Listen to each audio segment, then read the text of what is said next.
I discovered that my wife was cheating on me. I was stunned by this discovery. Although I had sensed that something was wrong in our relationship, I could not have imagined that the situation was so serious. I was particularly interested in the reason why she went ahead with the cheating. At first I thought I wasn't meeting her needs, but it turned out that the reason was much simpler. 9 months ago, I thought I'd left you destitute. You were spending money faster than it was coming in. Now you're living in a wealthy part of town with the son of the banker you work for. Although working sounds a little generous when you think about it. You convinced me to refinance with this bank and insisted that all new vehicles and equipment be registered in your name as a bankruptcy precaution. When I received the divorce papers, I immediately contacted my attorney to see if everything was in order.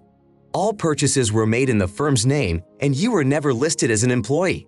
My sister and I asked you why you used your attorney for the paperwork and titles rather than a local attorney on Main Street. You complained about the expense, but I believe insurance is never too expensive. I was able to access the new mortgage account through the computer at the firm's office, which I assume you didn't notice in the bank records. Clearly, you hadn't paid on the loan in over 6 months. The day you left, I was working at the feed mill and you were busy moving all morning, thinking I knew nothing. Nevertheless, you handed me the divorce papers at 3:30, timing it strategically. By the end of the day, our firm could have been foreclosed on. I was aware of the situation. The mortgage was due electronically at 3:50 that afternoon, the 5th of the month. Returning home from the bank, I ran into the representative who handed me the divorce papers. This coincided with a time when I was struggling with adultery. I could not press charges of theft or embezzlement because the money was withdrawn from accounts in your name. Your accounts were frozen. I knew of 2 accounts in your bank and 3 more in a neighboring town where you hid all the money. My attorney and his investigator worked hard on this for 5 months before you left. Now everyone has some context. In our neighborhood, everybody's name has 2 parts. If someone only has one name, that's a very different person. Don't worry, you'll get used to it. I believe that. I'm Billy Joe Arnold, but most of my friends call me BJ. The woman I mentioned earlier is my wife, Mary Jo. We have been together since we were in high school.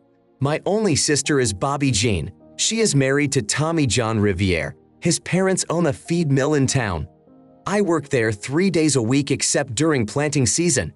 There are 5 of us on the staff: Mr. Reeve, Tommy, John, Bobby Jean, myself, and Cindy Lou. For those who appreciate English etiquette, I know it is unconventional not to mention myself on the list. Lastly, I want to highlight a moment for Cindy Lou. Cindy Lou is 3 years younger than her sister Mary Jo, who kept her kid character until she was 27. Cindy Lou's dating history is limited to just one occasion. She attended prom with her cousin Jimmy Johns. Despite this, she has exceptional skills in areas such as horseback riding, herding, and farming. She excels many in these activities in our neighborhood. After graduating from high school, Cindy applied for a job at the mill, but was initially turned down. She didn't give up and approached the owner, Mr. Reeve, with a strong application. Cindy declared that she was willing to work better and faster than any man. She offered a condition: if she did not prove her ability to do the job in 2 weeks, she would leave without asking for payment.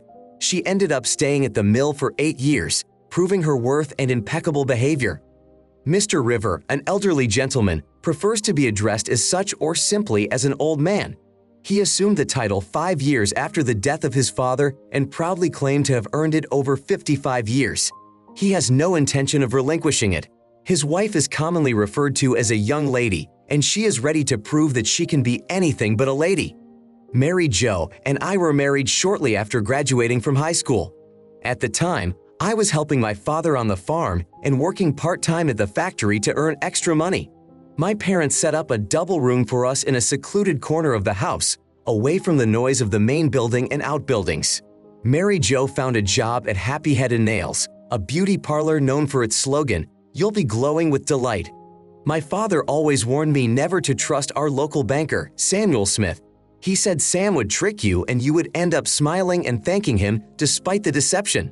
Laughing, Dad would add that Sam was catchier than whale excrement and just as useless.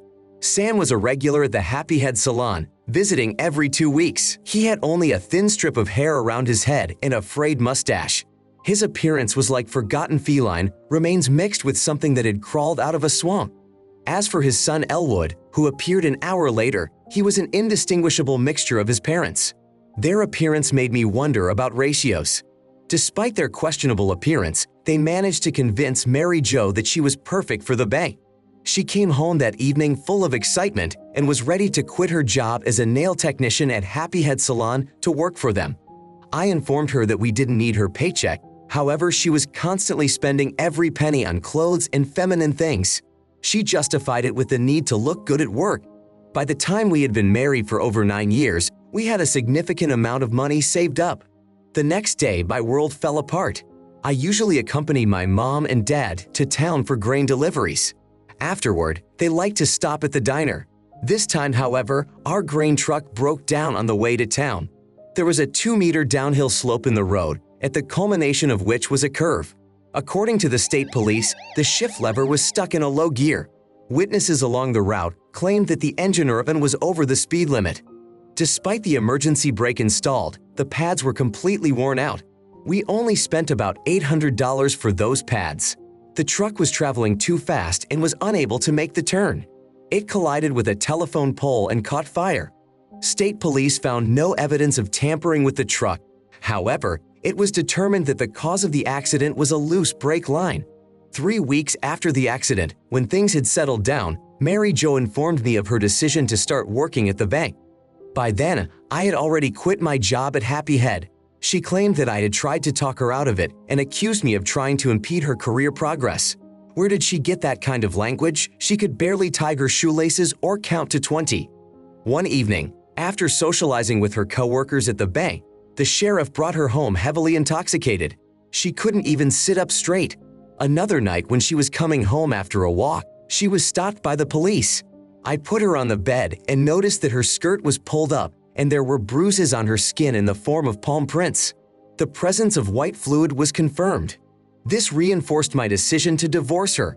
I collected evidence including photographs and DNA samples. Our intimacy diminished significantly about 2 months after she started working at the bank. That evening, I discovered that she was taking birth control pills. I found a cell phone in her purse that I didn't know existed. The next day, she arrived exceptionally late for work. Meanwhile, I spent 2 hours searching the house for other interesting items. I found evidence indicating that she had taken birth control pills regularly throughout our marriage. She seemed to keep the original pill dispenser as a reminder. Every time her prescription changed, she held on to the original container. I contacted the doctor to confirm my suspicions. After speaking with the nurse, I received confirmation regarding the dates of the prescription changes. My hunch turned out to be correct. Throughout our marriage, she insisted that the problem was probably me. Shortly after my parents died, I attempted to discuss farm finances with her. However, she showed no interest in doing so. She clearly stated that I would take care of the farm and she would take care of the household. She assured me that everything would be fine and asked me to have faith. What she didn't know was that the farm had $22.75 million from the ACR sitting in its accounts. A few years ago, my father took out a mortgage on the farm to buy a new combine. He always emphasized the importance of maintaining a good credit history. He systematically paid off the mortgage every month. He believed that having significant cash reserves in the bank was pointless without recent credit activity, despite his financial situation. His grammar was not flawless. Mary Jo convinced me to take out a mortgage loan at the bank where she worked. She argued for lower interest rates and no fees because of her work there. After the new loan was finalized, I was able to access the account through the website. Mary Jo never ventured into the filthy office in the barn, which I used as a precautionary measure. I started leaving some manure near the office door as insurance about 8 months before Mary Jo's decision to leave. I scheduled a meeting with my attorney. We drove to a diner in a neighboring town. He took notes during the trip. He advised me to install a video surveillance system on the farm that would record all phone calls and to equip all vehicles with GPS trackers. When he asked about tracking Mary Jo, I instructed him to make all the necessary arrangements. I provided him with mortgage access codes to monitor payment activity. Norman, my attorney, has outstanding analytical skills, but his father, Earl, was even more brilliant. Earl is known for his skills in disguise. At one Halloween party, he so convincingly reincarnated himself as an old lady that no one recognized him until he started talking, sternly ordering someone to leave. It reminded me of the saying that people with the same name are completely different beings. Within a month, we had gathered all the information we needed to begin the divorce proceedings, which I urged to approach with full determination. I wanted to make sure we had enough evidence. Earl understood why they were so eager to get the farm. It was located in the center of a plot of land that a bank-controlled consortium planned to turn into a huge shopping center.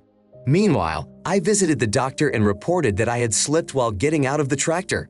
The medical records showed a severe groin injury, and I was prescribed painkillers and other pills for which I was unaware. On a set schedule, I threw the pills down the toilet every day. I informed the doctor that the pain was too severe for any activity in bed. I later visited a clinic an hour away from home where I was confirmed to be STD-free. Earl, being resourceful, found a prostitute with herpes, popularly called the love bug. She worked as a manicurist in a town a few miles away. Earl convinced her to apply for a position at Happy Head Salon, which had experienced a high turnover of staff after Mary Jo left. We offered her $200 a week plus rent coverage for the time she worked. If she could provide proof of sexual intercourse with Elwood Smith, the pay would increase to $500. Any income she earned from the nail service would remain hers. In addition, there was a $10,000 bonus if Elwood contracted herpes. A month later, Amy started making $500 a week. Norman, Earl and I were pleased to learn that her experience with Elwood was far from the best. Amy, the quiet girl we had hired, shared that Elwood was the worst lover she had ever had to be with. I tended to believe her, especially after watching the video of her insisting on intimacy with him. As I watched Elwood and Amy, I'd realized that Mary Jo was not in bed with them. We decided to continue our investigation.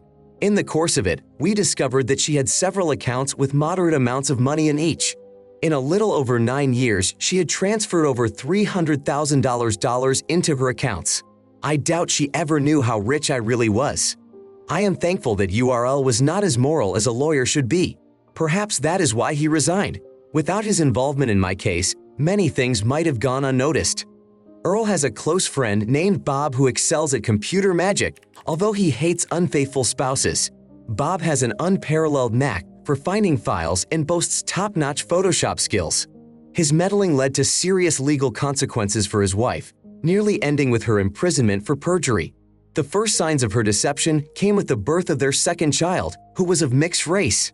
I advised Earl that Bob's involvement was admissible, but insisted that all evidence must be genuine. The seriousness of the situation required avoidance of any fabricated elements that might jeopardize the case going forward. I feel that the divorce papers will soon be served on me. I was working on the loading dock and Cindy was helping unload the truck. She was skillfully operating the forklift. When she noticed a waiter approaching me, she started chasing him with the forklift. The waiter quickened his step and made it to the stairs. I called Cindy into the warehouse and asked her to let him do his job in peace. Oddly enough, 90 minutes later when she finished the job, she had already managed to get all her stuff out of my house. Just 5 minutes after she left, I deactivated all of her credit cards. Her cell phone, which was connected to my account, was deactivated and her car was towed from under the bank to an unknown location. To accomplish all of this, all I had to do was say, "Do it over the phone." Cindy Lou was furious. I took her out to dinner and made sure she drank enough to calm down. The next morning, she was on the loading dock in a state where she couldn't function because of her hangover and anger. She was ready to pounce on anyone who came near her, except for me. She wanted to cuddle up to me and seek comfort. Eventually, the old man came out and ordered us to find a room. He stated that he would not tolerate such behavior here. A few minutes later, Bobby Jean showed up and suggested we take a paid day off to be ready for work tomorrow. On the way to the remote location, I gave most of the details of what Sister Cindy had done to me. I explained that I had gotten tested for STDs and the results were negative. I have not spoken to her sister since then. Cindy Lou wanted me to take her into town so she could confront her sister face to face. I warned her that my measures would be more severe than any action she might take with her fists. She was indignant in response. "How can she do this to you? That woman is acting this way because she lacks self-respect." I remained silent. She stated that she would make her pay and yelled it in such a way that I believed her. "Wait until we are officially divorced, please," I pleaded. "If you have any care for me, don't disrupt the plans that have already been started." If I care about you even a little bit, you are my everything, the biggest blessing in my life, I said. What makes you think I ever considered meeting someone else? From the moment I met you, I knew we were destined to be together. I muttered it quietly, and everyone in the mill seems to know it too. Am I really that transparent to everyone who sees you around me? The only day I smiled, Mary Jo didn't notice a thing. She's too absorbed in her plans. Recently, Cindy and I went to an unusual park. We pulled a hearty lunch out of the trunk of my car and settled down on the riverbank to enjoy it. I shared many details about the divorce proceedings without revealing too much. Back in town, she seemed noticeably more collected. I left her at the mill to pick up her car. Before getting out of the car, she gave me a shy and gentle kiss on the cheek. "You're the first man I'd ever kissed besides my father," she said. I noticed her pull away. Over the next few months, our bond grew stronger as we spent more time together. We shared meals at each other's homes and sat side by side during lunch breaks at the mill. Despite our closeness, we maintained a respectable distance in public, ensuring that our interactions were transparent. The windows were always open to the world, leaving no room for suspicion. Meanwhile, my friends often mentioned a persistent acquaintance who constantly stalked me. One day I confronted him and startled him when I grabbed him by the collar. I told him that I had been aware of his surveillance for the past 4 months, but assured him that I would not allow any compromising information to be gathered. After buying him lunch, he never bothered me again. At Cindy L's insistence, we both took a lot of time to socialize with coworkers at the plant. Whether it was one of us or both of us together, we made an effort to interact with them. From an outside perspective, it seemed that we formed a close-knit and contented family in the factory. When Mary Jo left me, she took all the motor vehicles except the old beat-up truck I had always driven. I bought it used before we even graduated from high school. Over the years, I have made various modifications and upgrades to suit my preferences. The truck was registered solely in my name, while she took ownership of the others and would pick them up when she left. About every 2 months, one of the vehicles would disappear from her hideout and never return. She reported these disappearances to the police as thefts. I had already contacted the insurance agent and canceled the policy for all the vehicles she never noticed. I had instructed the insurance company to delay giving her any information or lost payments. Often, she did not know when vehicles were removed or taken out of coverages. We found them using GPS tracking when it was convenient for us. Even when she relocated them, didn't matter because Earl had access to the keys and drove most of them away. Once he had to borrow a front-end loader from a nearby construction site to remove a fence and wall. He returned the equipment with no repercussions. The owners insisted that it had been secured in such a way as to prevent its use. When she was interviewed by the police, she spent most of her time driving one of Elwood's BMWs. In appreciation for my allowing her to use the vehicles, she arranged for many of my farm tools to be returned to the dealer. When the dealer contacted me to inquire about the situation, I advised him to simply follow her instructions. I suggested to him that while he had the tools, he should inspect them thoroughly to make sure they were in optimal condition.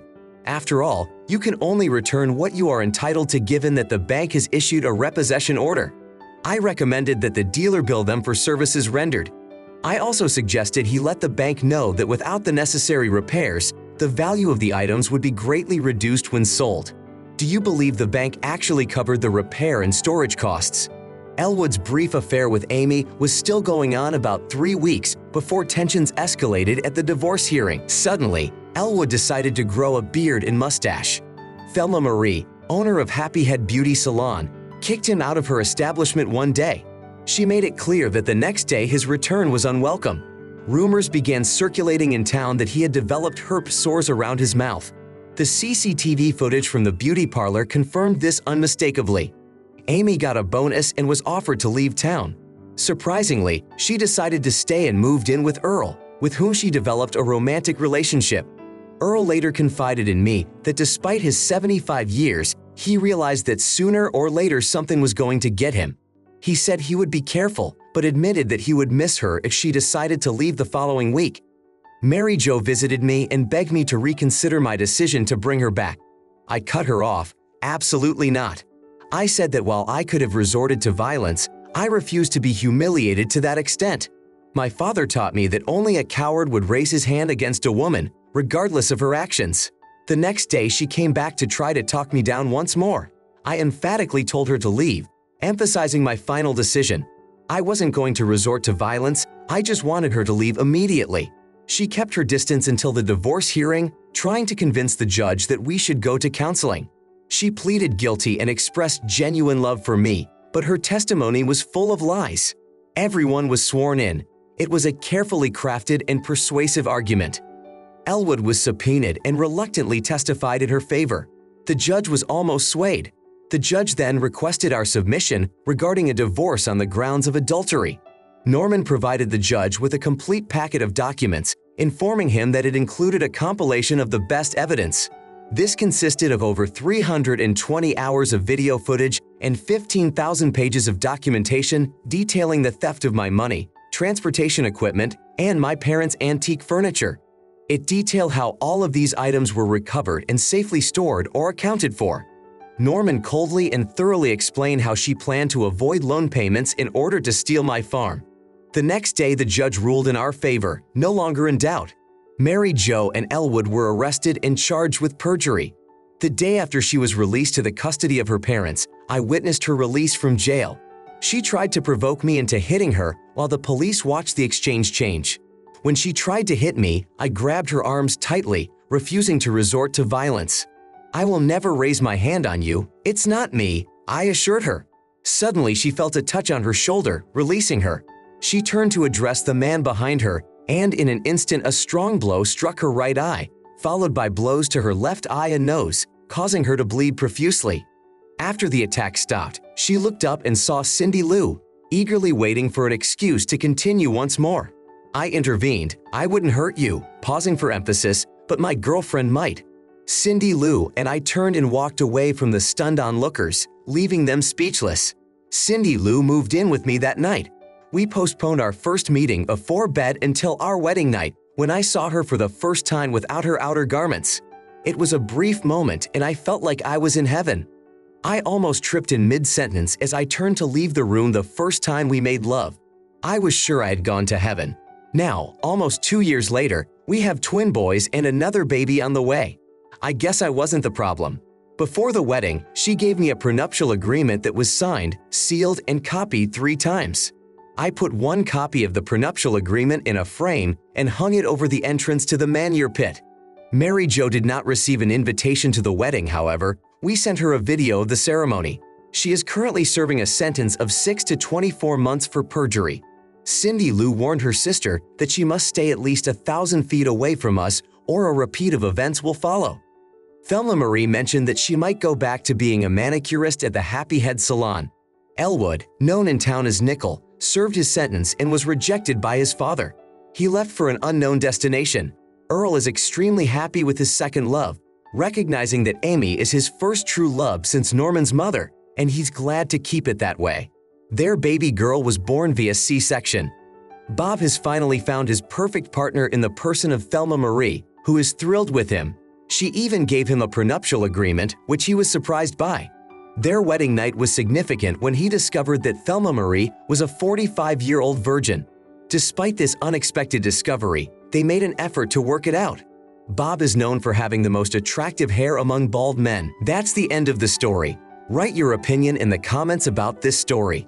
We will be interested to read it. Also, don't forget to put a like and subscribe to our channel so you won't miss new equally interesting and exciting stories. Good luck! Thank you so much for watching my video and your time. Please subscribe to my channel and click on the bell button.